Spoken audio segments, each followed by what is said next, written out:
کمائی کرو لیکن حرام سے خود کو بچاؤ، کیونکہ حرام کمائی میں کبھی بھی کسی بھی وقت سکون نہیں ہوتا۔ ہمیشہ حلال کے رزق کے تلاش میں رہو، کیونکہ حلال کے رزق میں ہمیشہ سکون ہوتا ہے۔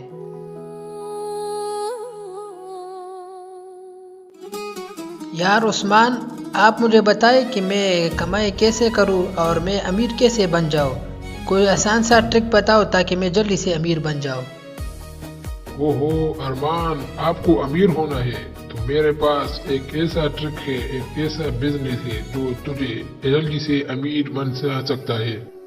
کیا واقعی آپ کے ساتھ ایسا ٹرک ہے جو مجھے جلدی سے امیر بنا سکتا ہے؟ تو وقت ضائع کر کے بغیر جلدی سے بتاؤ مجھے۔ تو ٹھیک ہے، آپ کو میرے ساتھ جانا ہوگا، میرے باس کے ساتھ۔ وہاں اس کے ساتھ چرچ کا کاروبار ہے، تجھے اسے یہ کاروبار قبول کرنا ہوگا۔ کیا چرچ کا کاروبار؟ لیکن یہ تو حرام ہے، اور میرے ابو جان مجھ سے کہتا آیا ہے کہ شہر میں جاؤ لیکن کبھی حرام کی کمائی نہ کرو۔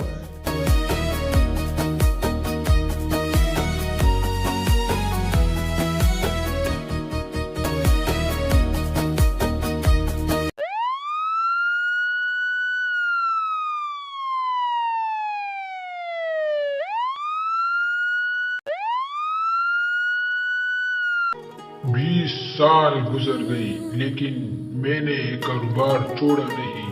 پتہ نہیں اس کاروبار میں میں نے کتنا کمائی کی، لیکن ابھی تک مجھے سکون نہیں ملا۔ لگتا ہے مجھے حرام کی کمائی سے ہاتھ دھونا پڑے گا، مجھے اب حلال کاروبار کرنا پڑے گا۔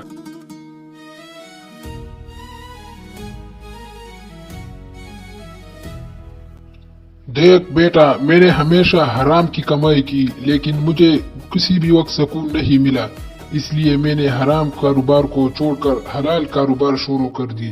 میرے آپ کو یہ نصیحت ہے کہ آپ میرے طرح حرام کی کمائی نہ کر سکون میں رہو گے۔